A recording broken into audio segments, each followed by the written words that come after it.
All I did in the 5th season of my Rant and Salute House shows, I've been ranting and saluting on most of the fucking movies.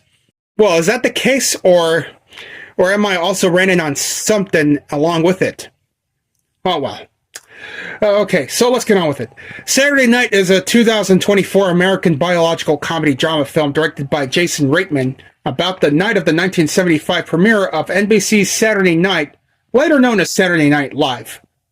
So the film stars an ensemble cast portraying the various Saturday Night cast and crew, led by Gabriel LaBelle as the show's creator and producer, Lorne Michaels, Rachel Sennett, Corey Michael Smith, Ella Hunt, Dylan O'Brien, Emily Farm, Matt Wood, and all other actors and actresses that were part of this shit.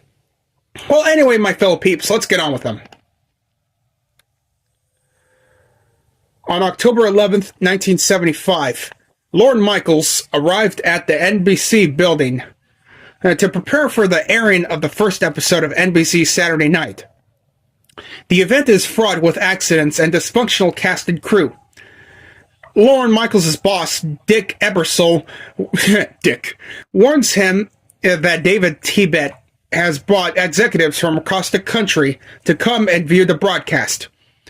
Despite David giving encouraging words to Lorne, Dick Ebersol makes it known that David has no faith in the show and is ready to replay a taping of an episode of The Tonight Show starring Johnny Carson to fill in the time. Alright, Garrett Morris, who has a background in operatic theater, ponders his place among a cast of comedic performers. John Belushi remains detached from everyone and constantly initiates fights. Jim Henson complains over how he is being treated by the writers, and the writers are at war with censor Joan Carbuncle and her demands. Host George Carlin thinks the whole show is a sham. Is it really a fucking sham? Well, it doesn't look like it, and everyone is trying to figure out what exactly the show is about. Chevy Chase confronts Milton Berle when he begins to hit on his girlfriend, Jacqueline, and gets told off and warned that he will become nothing. Lorne Michaels receives a call from Johnny Carson himself, who gives a very unsupportive warning. Wow. Talk about a big-ass frustration going on, right? Alright, despite Lorne warning him not to, Dick attempts to sell the idea of performing a sketch with a Polaroid camera for product placement purposes. Okay, John Belushi becomes enraged and storms off the set, saying that he is quitting. As everyone looks for him, assistant Neil Levy is given a joint by Paul Shaffer and panics. Locking himself in the closet, he is eventually coaxed out by the cast. Lorne goes to a bar to relax, where he comes across comedy writer Alan Zweibel and hires him on the spot to become a writer on the show. He, along with Gilda Radner, later find John ice skating and convince him to return to the show and sign his contract. Lorne is further motivated to continue with the show after having a brief chat with Jim Henson.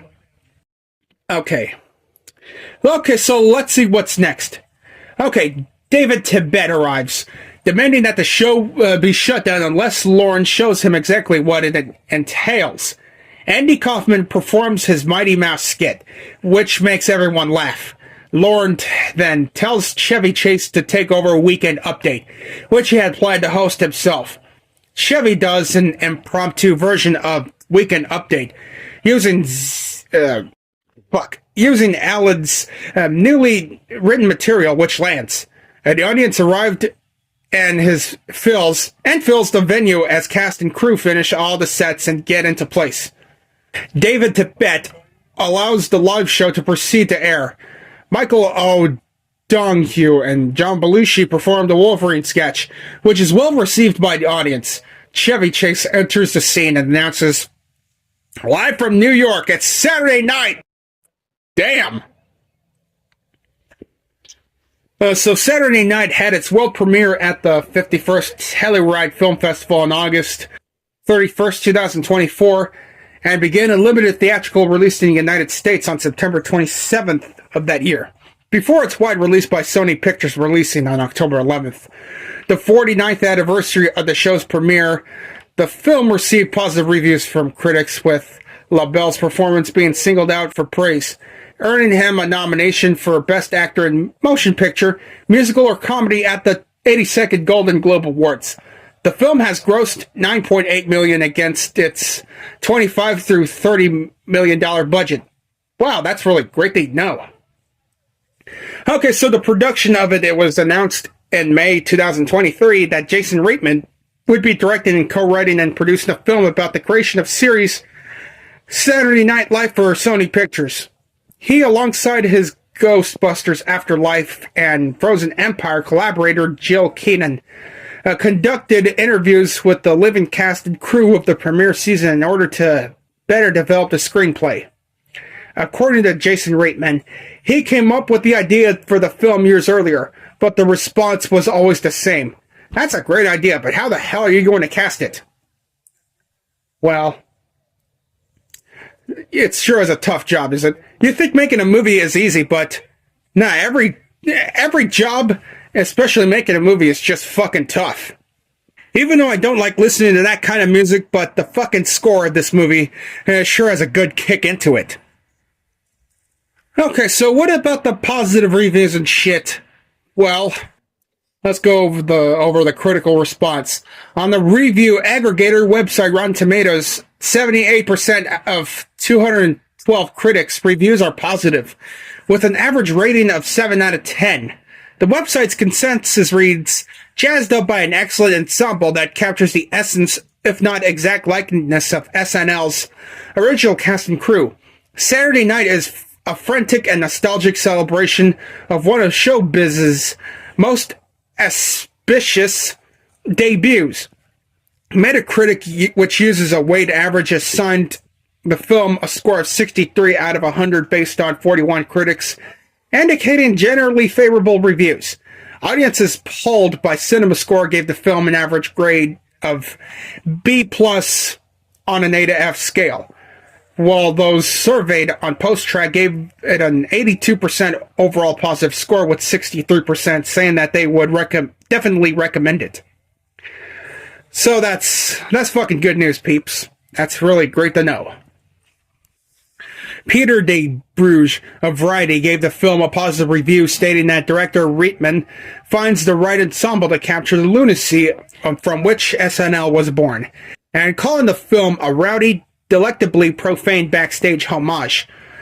Gabriel LaBelle was singled out for praise by several outlets for his portrayal of a young Lorne Michaels, earning plaudits from Maureen Lee Lenker from Entertainment Weekly, granting Lorne Michaels clarity of purpose and unwavering conviction, and Harrod's sense that he is barely holding things together. Gregory Elwood from The Playlist lauded the several cast members, including LaBelle, for masterfully carrying the film, and especially Dylan O'Brien for being simply transformative as Dan Aykroyd in an eye-opening turn. Okay, in the United States, the film made $270,487 from 5 theaters in its opening weekend. Its per-screen average of over $54,000 was the second best limited opening of the year, behind Kinds of Kindness. In its second weekend, it made over $270 million from 21 theaters. In its third weekend, the film expanded to over 2,300 theaters and made $3.4 million, finishing in 7th. Anthony D'Alessandro of Deadline Hollywood argued that the film failed to find an audience despite positive reviews, similar to Sony's Dumb Money, which made $3.3 million when it expanded wide in 2023. The following weekend, the film made $1.8 million, a drop of 47%, finishing in 9th. Yeah. So far, this movie has won 5 awards and nominated for 6. And they were honored 1 and had the first runner-up I've ever seen. Yeah, the fucking runner-up for the best ensemble in St. Louis Film Critics Association. So it looks like all the All the other awards are now pending, depending on other people who like this movie. So that's great to hear. So in conclusion, my fellow peeps, if you guys like Saturday Night Live, watching it on NBC or streaming it on Peacock, I recommend Saturday Night. This movie brings back memories of how Saturday Night Live became a fucking huge hit on NBC, and they laughed their asses off. Lorne Michaels, you are one hell of a creator. And Jason Reitman, you are one hell of a director.